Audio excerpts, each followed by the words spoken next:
கெடுக்கிறதெல்லாம் கெடுத்துட்டு அதுக்கு விளக்க வேற கேக்குறாரு. டேய், கவுன்சிலர் ஆளுங்க திருவிழா காசு கேட்ட வேண்டாம் சொன்ன. அதையே இப்ப கேக்குற? சொல்லுடா, காசு கேட்டா கொடுத்து தொலைய வேண்டியதானே. அதை விட்டு உனக்கு தேவையில்லாத வேலை. என்ன போய் பேசுற?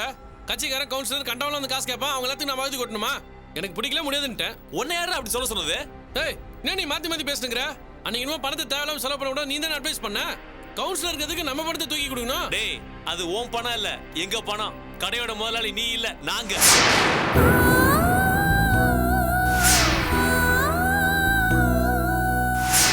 பணத்தை கொடுக்கலாமா வேண்டாமான்னு முடிவு பண்ண வேண்டியது நாங்க, நீ இல்ல. ஏன்பா, அவன் உங்களுக்கு நல்லதானே செஞ்சிருக்கான். அவனை போய் அம்மா, இது எங்க வாழ்க்கை பிரச்சனை. இதுல நீங்க தேவையில்லாம தலையிட்டு பிரச்சனை பண்ணாதீங்க. இளையவர் பண்ண தப்பெல்லாம் இவங்களுக்கு எங்க தெரிய போகுது? நாம ஏதாவது பேசினா உடனே நோட்டீஸ் சொல்ல வந்துருவாங்க. சரி பூவி, நீ சொன்ன மாதிரி நான் பண்ண தப்பாவே இருக்கட்டும். அது உங்க கடை தான், உங்க பணம் தான். நீங்க யாரு வேணாலும் தூக்கி கொடுங்க. அது கொடுக்க மாட்டேன்னு சொன்னது என்னோட முட்டாள்தனம் தான். எப்போ நடந்து இப்ப என்ன பிரச்சனை? புரியாம பேசாதடா. நீ பாட்டுக்கு பெரிய வீர மாதிரி கவுன்சிலர் ஆளுங்க சண்டை கிழிச்சிருக்க. அவனுக்கு அதுக்கு பதிலா என்ன பண்ண தெரியுமா? எனக்கு இல்லாம கடையை ரோடு வரைக்கும் ஆக்கிரமிச்சிருக்கீங்கன்னு சொல்லி இழுத்து மூட சொல்லிட்டு போயிட்டாங்க. இவருக்கு நல்லது நினைச்ச பாவத்துக்கு நம்ம தலை உருளுது. இதெல்லாம் தேவையா நமக்கு? அவனுக்கு கேட்டப்பவே 3000 எடுத்து வீசி இருந்தா இந்நேரம் எந்த பிரச்சனையும் வந்திருக்காது. நானும் எவன் காலையும் போய் விழுந்திருக்க வேண்டிய அவசியம் வந்திருக்காது. இப்ப பணமும் போச்சு, மானமும் போச்சு, கடையோட இமேஜும் போச்சு. உன்னை நம்பி கடையை விட்ட பாவத்துக்கு இப்படியாடா மனசாட்சி இல்லாம பண்ணுவ? ஆமா, உங்க தம்பி கிட்ட போய் மனசாட்சியை எதிர்பார்க்கறீங்க. அப்படி ஒண்ணு இருந்திருந்தா இந்த கெடுதலை நமக்கு பண்ணி இருக்கவே மாட்டாரு. சாரி பூவி, கஷ்டப்பட்டு உழைச்சி சம்பாரிச்ச காசை எதுக்கு தேவையில்லாம இன்னொருத்தனுக்கு எடுத்து கொடுக்கணுன்ற நல்ல இடத்துல தான் பண்ணேன். ஆனா அது இவ்வளவு பெரிய பிரச்சனை வர நான் எதிர்பார்க்கவே இல்லை. எதிர்பார்க்கலையா? இல்ல இப்படி நடந்தா நல்லா இருக்கும்னு திட்டம் போட்டு பண்ணீங்களா? கட்சிக்காரங்களுக்கு காசு தரலனா என்ன ஆகும்னு சின்ன குழந்தைங்களுக்கு கூட தெரியும். தெரிஞ்சும் நீங்க தகராறு பண்ணிருக்கீங்கன்னா எனக்கு என்னமோ உங்க மேலதான் சந்தேகமா இருக்கு. ஐயோ, நீ சத்தியமா சொல்ற, இது தெரியாம நடந்த தப்பு. அதுக்காக என்ன சாரி கேட்டுக்கிறேன். டேய், சாரி சொல்றதுனால இந்த தப்பை சரி பண்ண முடியாது. புவி, நான் நம்ப புவி, நான் அதை வேணும்ட்டே பண்ணல. நீ வேணும்னு பண்ணியோ வேணான்னு பண்ணியோ சேதாரம் எங்களுக்கு தான். சரிடா, அதெல்லாம் இருக்கட்டும். இவ்வளவு நடந்திருக்கும் போது கடையில எல்லாம் நீ எங்க போன? அதை முதல்ல சொல்லு. அது ஃப்ரெண்டு ஒருத்தருக்கு ஒரு சின்ன ப்ராப்ளம். ஒருத்தர் போய் பார்க்கணும்னு சொல்லி கூப்பிட்டாரு. அதான் போய் பார்த்து உடனே ஐயா கடையை திறந்து போட்டு கிளம்பிட்டீங்க. பாத்தியாமா, கடையை கேட்டுக்கிட்டு போனாலும் பரவாயில்லன்னு ஐயா ஃப்ரெண்டை பார்க்க போயிருக்காரு.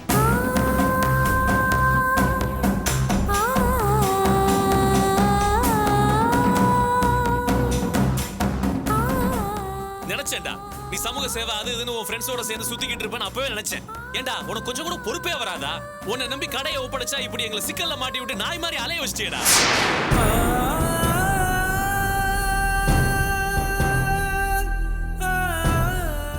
இவரை சொல்லி தப்பு இல்லைங்க. இவரை பொறுத்த வரைக்கும் கடையும் முக்கியம் இல்ல, குடும்பமும் முக்கியம் இல்ல.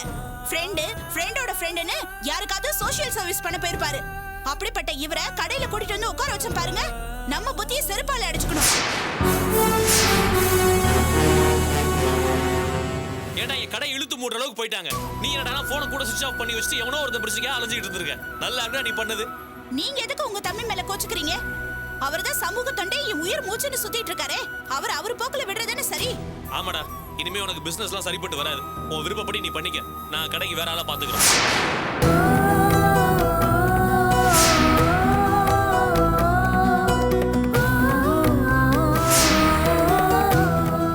இந்த புத்தி முதல்ல நமக்கு இருந்திருக்கணும். புதுசா பாக்குற ஆளையாவது கொஞ்சம் பொறுப்பான ஆளா பாருங்க. அண்ணி ப்ளீஸ் அண்ணி, அவசரப்பட்ட மாதிரி ஒரு முடிவு எடுக்காதீங்க அண்ணி. நான் இனிமே எந்த தப்பும் வராத மாதிரி பாத்துக்கிறேன். இந்த ஒரு தடவை மட்டும் நான் மன்னிச்சு. இல்லங்க, இதெல்லாம் சரிப்பட்டு வராது. இப்ப பொறுப்பு பொண்ணுறங்க மாதிரி நல்லா தான் பேசுவீங்க. நாளைக்கே ஃப்ரெண்ட் யாராவது வந்து எனக்கு ப்ராப்ளம்னு சொன்னா கடை அம்போடு விட்டுட்டு சோஷியல் சர்வீஸ் பண்ண கிளம்பிடுவீங்க. இதுக்கு மேல உங்களை நம்பி ஏமாற தயாரா இல்ல. அண்ணி இப்படி திடுதிப்புன்னு வேலை விட்டு தூக்கினா நான் என்ன பண்ணுவேன்? ஏன் அடிக்கடி பிரச்சனை அது இதுன்னு வேலையை மாத்திட்டு தானே இருக்கீங்க. இது என்ன புதுசா உங்களுக்கு? வேற வேலையை பாத்துக்கோங்க. டேய் புவி, உன்னை நம்பி நான் வேலையை வேற விட்டேன்டா. ஆமாடா, ஐடி கம்பெனில 50,000 ரூபாய் சம்பளம் வாங்கின பாரு. ஆளே இல்லாத கம்பெனில அக்கௌண்ட்ஸ் பார்த்தது தானே நீ. அங்கேயே போய் கேளு, வேலை போட்டு தருவாங்க. உன்ன மாதிரி ஆளுங்களுக்குலாம் இந்த மாதிரி பொறுப்பு இல்லாத வேலை தாண்டா சரிப்பட்டு வரும். அவர் எங்க போனா நமக்கு என்னங்க? திரும்ப வந்து இடைஞ்சல் தராம இருந்தா சரி. அக்கா ப்ளீஸ்க்கா, எனக்காக இன்னொரு முறை சான்ஸ் கொடுங்கக்கா ப்ளீஸ். போதும் துளசி, உனக்காக அவருக்காக நாங்க பார்த்து பார்த்து பட்ட பாடெல்லாம் போதும். எங்களை விட்டுருங்க.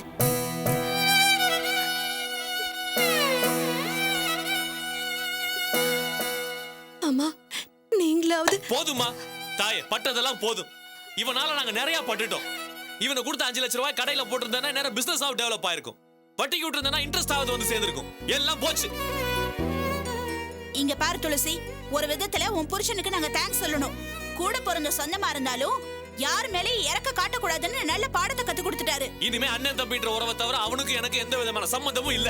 அவன் புத்தியோட புழைச்சாலும் சரி, இல்ல இப்படியே புத்தி கேட்டு சுத்தி திரிச்சாலும் சரி, அவன் விஷயத்துல நான் தலையிட போறது இல்ல.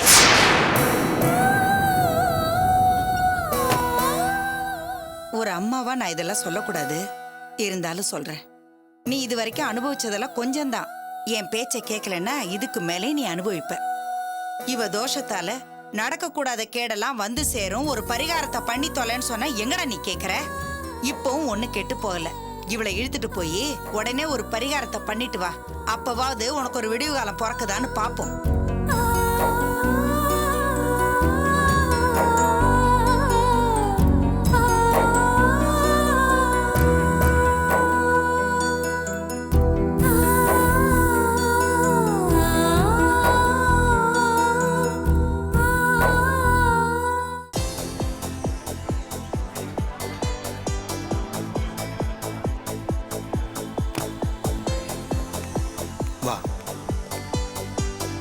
ஹாய் நிதிஷ். ஹாய் மச்சான், எப்படி இருக்க? பிசினஸ்ல எப்படி போயிட்டு இருக்கு? அமோகமா போயிட்டு இருக்கு. அதை செலிப்ரேட் பண்ண தானே இந்த party. Very good very good. ஹாய்டா. ஹாய் சாரிடா, உன்னை பார்த்த சந்தோஷத்துல உன் வைஃபை இன்வைட் பண்ணவே மறந்துட்டேன். Welcome madam. சாரி நமஸ்காரம்மா, தங்கள் வரவு நல்வரவாக. எதுக்கு என்கிட்ட மட்டும் தூய தமிழ்ல பேசுறீங்க? உங்க ட்ரெஸ்ஸை பார்த்த உடனே அப்படி பேசணும்னு தோணுச்சு. Shailu, yeah meet my wife Shailaja. Hi. Hi hello nice to meet you. Shailu, உங்களுக்கு கம்பெனி. யா ஷூர் வாங்க. Matching madam. ஹாய் ஃப்ரெண்ட்ஸ், இவங்க தான் நிதிஷோட வைஃப் லாவண்யா. ஆக்சுவலி என்ன ஆயில் யூஸ் பண்றீங்க? வேப்பனா ஒரு கஸ்டர்ட் ஆயில்? சாரி ஃப்ரெண்ட்லியா தான் பேசுறேன், தப்பா எடுத்துக்காதீங்க. ஆனா நிதிஷோட வைஃப் ஏன் இப்படி ட்ரெஸ் பண்ணிருக்காங்கன்னு எனக்கு தெரிஞ்சாகணும். நிதிஷ், யா ஒன் செக். என்னங்க இதெல்லாம்? நீங்க தான் இப்படி. ஐயோ, அவரை ஒண்ணும் சொல்லாதீங்க. மாடர்னா ட்ரெஸ் பண்ணா எங்க அத்தைக்கு பிடிக்காது. அவங்க சொன்னாங்க நீ இப்படியே ட்ரெஸ் பண்ணிட்டு வருவீங்க. நிதிஷ், ஒழுங்கா உங்க வைஃபை மாடர்ன் ட்ரெஸ் போட சொல்லுங்க. அச்சச்சோ, அத்தைக்கு தெரிஞ்ச சத்தம் போடுவாங்க. போச்சுடா, எங்க இருந்து பிடிச்சீங்க இந்த கான்வென்ட் பேபிய? பாருங்க லாவண்யா, வீட்ல எப்படி வேணாலும் இருக்கலாம். இந்த மாதிரி இடத்துக்கு வந்தா இதான் ட்ரெஸ் கோட். ஆமா, நாங்கெல்லாம் அடிக்கடி இப்படி மீட் பண்ணிப்போம். உங்களை ஒரு தடவை கூட பார்த்தது இல்லையே. சாரிங்க, நீங்க அடிக்கடி இப்படி மீட் பண்ணிக்கிறது, பார்ட்டி கொடுக்கறது இது வரைக்கும் எனக்கு எதுவுமே தெரியாது. இவரு சொன்னதே இல்ல. என்னங்க நிதிஷ், கிஷோர் பார்ட்டிக்கு பூஜா பார்ட்டிக்குலாம் இன்வைட் பண்ணது இவங்க கிட்ட சொல்லவே இல்லையா? இல்ல நான் சொல்லணும் தான். ஐயோ, நீங்க இவரை தப்பா நினைச்சிடாதீங்க. தப்பு இவர் மேல இல்ல. இதெல்லாம் எங்க அத்தைக்கும் மாமாக்கும் பிடிக்காது. அதான் சொல்லாம விட்டுருப்பாரு. நிதிஷ், நீங்களா இப்படி? நீங்க மட்டும் ஃப்ரெண்ட்ஸோட இந்த மாதிரி பார்ட்டில எல்லாம் கலந்துக்கிறீங்கல்ல, இவங்களுக்கும் ஆசை இருக்காதா? உங்க பேரண்ட்ஸ் கிட்ட நீங்க தான் கன்வின்ஸ் பண்ணி இவங்களை அழைச்சிட்டு வரணும். ஆ, இல்லங்க, எனக்கு ஆசை இருக்கா இல்லையாங்கிறதெல்லாம் முக்கியம் இல்ல. அத்தைக்கும் மாமாக்கும் எது பிடிக்குமோ அதைத்தான் செய்யணும். சாப்பிடுறது, ட்ரெஸ் பண்ணிக்கிறது, எதை செய்யணும் எதை செய்யக்கூடாதுன்னு முடிவு பண்றதெல்லாம் அவங்க தான். ஏன்னா வீட்டுக்கு அவங்க தானே பெரியவங்க. பெரியவங்க பேச்ச கேட்டு மதிச்சு நடக்கிறது தானே ஒரு குடும்ப பொண்ணுக்கு அழகு. என்னங்க, நான் சொல்றது கரெக்ட் தானே? போதும், இங்க வந்து சும்மா டிராமா பண்ணாத. எங்க முன்னாடியே இப்படின்னா வீட்ல அப்ப எந்த அளவுக்கு மிரட்டி வச்சிருப்பீங்க? ஐயோ, நீங்க இவரை தப்பா புரிஞ்சிட்டு இருக்கீங்கன்னு நினைக்கிறேன். இன்ஃபேக்ட் இப்படிலாம் ட்ரெஸ் பண்ணிக்கிறது எனக்கும் பிடிக்கும். பாத்துக்கோங்க, இப்ப கூட உங்க வைஃப் உங்களை விட்டு கொடுக்காம தான் பேசிட்டு இருக்காங்க. இப்படி ஒரு வைஃப் கிடைக்க நீங்க ஹலோ கொடுத்து ஃப்ரெண்ட்ஸ், வச்சிருக்கணும். Attention please. இந்த சந்தோஷமான நேரத்துல உங்களுக்கு ஒரு முக்கியமான விஷயத்த சொல்ல போறேன். இப்போ நான் புதுசா கன்ஸ்ட்ரக்ஷன் பிசினஸ்லயும் இறங்கியிருக்கேன். கம்பெனியோட பேரை செலக்ட் பண்ணது என்னோட வைஃப். கம்பெனியோட பேர் என்னன்னு தெரியுமா? BRICS and stones. Thank you friends. உங்களை சந்தோஷப்படுத்த தான் இந்த party. Enjoy your self.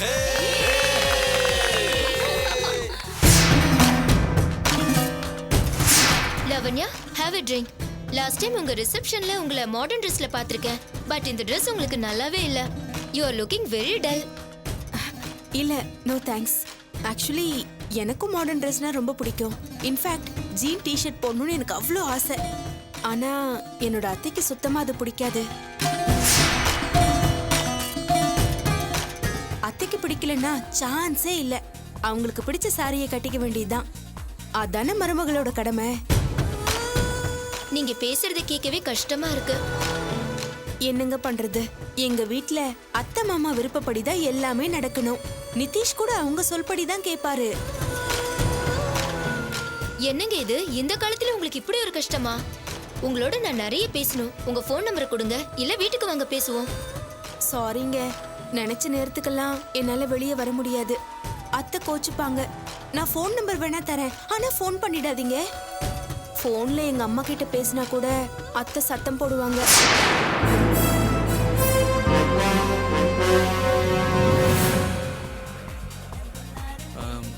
Lavanya, தப்பா நினைச்சுக்காதீங்க. இவனும் எத்தனை நாளைக்கு தான் இப்படியே இருக்க போறான்? தனியா ஒரு பிசினஸ் ஆரம்பிச்சு டெவலப் ஆனாதானே எங்களுக்கும் சந்தோஷம். நீங்க எதுவும் சொல்ல மாட்டீங்களா? ஐயோ, அட்வைஸ் பண்றேன்னு தெரிஞ்சா அத்தை டென்ஷன் ஆயிடுவாங்க. பொண்ணுன்னா புருஷன் பேச்சதான் கேட்கணும், அட்வைஸ் எல்லாம் பண்ணக்கூடாது. அதுவும் இல்லாம பிசினஸ் விஷயம்லாம் ஆம்பளைங்க சமாச்சாரம். அப்ப இவன் ஆம்பளை இல்லையா? என்னடா இப்படி சொல்றாங்க? ஐயோ, பிசினஸ் மாமா சம்பந்தப்பட்ட விஷயம்னு சொல்ல வந்தேன். அதான பார்த்தேன். இங்க பாருங்க, நானும் இவரும் பிசினஸ் பத்தி எல்லாம் பேச முடியாது, பேசவும் கூடாது. மாமாவுக்கு அது பிடிக்காது. சாரி நிதிஷ், நீ இப்படி அப்பாவுக்கு அடிமையா இருப்ப நான் எதிர்பார்க்கவே இல்லை. இல்லடா, லாவணி எல்லாத்தையும் மிகப்படுத்தி பேசுறா. நாம ஜாலியா இருக்க தானே வந்தோம், அதான் இதை பத்தி பேசணும்னு நினைக்கிறேன். ஆமாங்க, வீட்டு விஷயத்தை வெளியில பேசினா அத்தைக்கும் மாமாக்கும் பிடிக்காது. கடவுளே, உங்க அத்தைக்கும் மாமாக்கும் வேற என்னெல்லாம் பிடிக்காது? நிதிஷ், உண்மையிலேயே நான் உங்க வைஃபை நினைச்சு ரொம்ப பரிதாபப்படுறேன். என் ஹஸ்பண்ட பாருங்க, இவன் எப்பவுமே எனக்கு ஈக்குவலா ரைட்ஸ் கொடுப்பான். ஆனா நீங்க லாவண்யாவை என்ன பண்ணிருக்கீங்க? மோசமா ட்ரீட் பண்ணிட்டு இருக்கீங்க. ஆனா உங்களை பார்த்தா அப்படி தெரியல, பார்க்க இன்னசென்ட்டா இருக்கீங்க. வைஃப் கிட்ட ஏன் இவ்ளோ பேடா நடந்துக்கிறீங்க? ஐயோ, என்னங்க நீங்க ஏன் முன்னாடியே ஹஸ்பண்ட பத்தி தப்பா பேசுறீங்க? சாரிங்க, இதை என்னால தாங்கிக்க முடியாது. சும்மா நடிக்காத. இப்போ உனக்கு சந்தோஷமா? சாரிடா, எனக்கு வீட்டில் கொஞ்சம் வேலை இருக்கு, நான் கிளம்புறேன். டேய் இருடா, கோவப்படாத. சேச்சி, கோவலாம் இல்லடா, நான் கொஞ்சம் அர்ஜென்ட்டாக போகணும். நீங்க பார்ட்டியை கண்டினியூ பண்ணுங்க, ஓகே? லாவண்யா, அவர் வேணும்னா போகட்டும், நீங்க இங்க இருங்க. ஐயோ, புருஷன் எவ்வழியோ பொண்டாட்டியும் அவ்வழியே. நான் வரேங்க. ஓகே, வரேன்.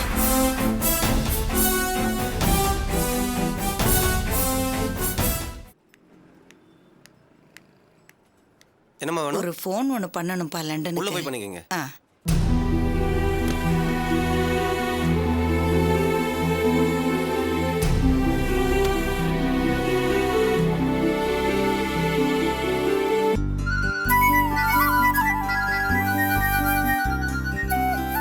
ஹலோ சாரு, நான் அத்தை பேசுறேம்மா. அத்தை சொல்லுங்க, எப்படி இருக்கீங்க? எனக்கு என்னம்மா, நான் நல்லதா இருக்கேன். நீ எப்படிம்மா இருக்க? உங்க ஆசீர்வாதம் இருக்கும்போது எனக்கு என்ன கவலை, நல்லா இருக்கேன். அப்பா உடம்பு எப்படிம்மா இருக்கு? முன்ன விட பெட்டரா இருக்குத. ஆனா டாக்டர்ஸ் கொஞ்ச நாள் ட்ரீட்மெண்ட் எடுக்கணும்னு சொல்லியிருக்காங்க. என்னவோ போம்மா, நீ இங்க இருந்திருந்தா என்ன அடிக்கடி வந்து பார்த்திருப்ப, எனக்கும் கொஞ்சம் ஆறுதலா இருந்திருக்கும். எங்கேயோ கண்காணாத தொலைவில் இருந்து உன் முகத்தை கூட பார்க்க முடியாம ஆயிடுச்சேம்மா. அத்தை, எல்லாம் கொஞ்ச நாள் தானே, ட்ரீட்மெண்ட் முடிஞ்சதும் தோ கிளம்பி வந்துருவேன். அப்புறம் அத்தை, அவர் எப்படி இருக்காரு? அந்த வேதனை ஏமா கேக்குற? என்னாச்சு அத்தை, அங்க ஏதாவது பிரச்சனையா? ஆமாம்மா, அவன் அண்ணன்கிட்டயும் அண்ணிக்கிட்டயும் மாட்டிக்கிட்டு அவன் படுற பாடு இருக்கே, தினம் தினம் அவனை கொத்தி எடுக்கிறாங்கம்மா.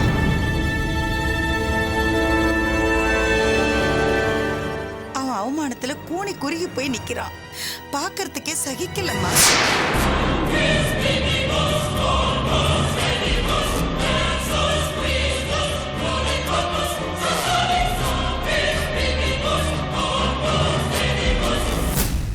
இப்படி ஒரு அநியாயத்தை நீ எங்கேயாவது கேட்டிருக்கியா? தமிழ் தப்பு பண்ணிட்டான் தான், இல்லைன்னு சொல்லல. அண்ணங்கிற முறையில அவனை மன்னிச்சு விட்டுருக்க வேண்டியதானே, இப்படி அவனை நோகடிக்கிறது ரொம்ப கஷ்டமா இருக்கத்த. எப்படி எல்லாம் இருந்திருக்க வேண்டியவர். சாரு, நான் உங்ககிட்ட ஒரு உதவி கேட்பேன், நீ தப்பா எடுத்துக்க மாட்டியே? என்னத்த நீங்க, நான் உங்க வீட்டு பொண்ணு, என்கிட்ட போய் உதவி அது இதுன்னு கேட்டு மனசு நோகடிக்காதீங்க. அதுக்கு இல்லம்மா, எனக்கு இது செஞ்சு கொடுச்சாருன்னு உரிமையோட கேளுங்க, செய்யறேன். அதுக்கு எனக்கு கடமையும் இருக்கு, உரிமையும் இருக்கு. சாரு, நீ என் மருமகங்கிற உரிமையில தான் நான் உங்ககிட்ட கேக்குறேன். சரி சொல்லுங்க, என்ன வேணும்? அது ஒண்ணு இல்லம்மா, பணம் இல்லாம தான் தமிழ் இப்ப சிக்கல்ல மாட்டிக்கிட்டு இருக்காமா. அவனுக்கு நீ கொஞ்சம் உதவி செஞ்சேன்னா நல்லா இருக்குமா? காசு கொடுத்துட்டோங்கிற திமிரில தான் பூவியும் அவன் பொண்டாட்டியும் அவனை அத்தனை அதிகாரம் பண்றாங்க. வாங்கின பணத்தை அவன் முகத்துல வீசி எரிஞ்சிட்டான்னா அப்புறம் அவனை கேள்வி கேட்கறதுக்கு ஆள் இல்லை. இது எல்லாம் தெரிஞ்சும் அவனை காப்பாற்ற முடியாம நான் தவிச்சுக்கிட்டு இருக்கேன். அவளை பணத்துக்கு நான் எங்க போவேன் சொல்லு? பாவி மக என் கண்ணு முன்னாடியே இவ்வளவு ரணவேதனை அனுபவிக்கிறானே. அத்தை எதுக்கு இப்ப அழறீங்க? உன்னை என்னை விட்டா அவன் மேல அக்கறை காட்டி அனுதாபப்படுறதுக்கு வேற யாருமா இருக்காங்க சொல்லு? சரி அத்தை சொல்லுங்க, மாமா கிட்ட அவர் எவ்வளவு வாங்கியிருக்காரு? 5 லட்சம் ரூபாய்மா. அந்த பணம் மட்டும் கிடைச்சிருச்சுன்னா அவன் கொஞ்சம் நிம்மதியா இருப்பாம்மா. உனக்கு கோடி புண்ணியமா இருக்குமா? எப்படியாவது பணத்தை ரெடி பண்ணி கொடுமா.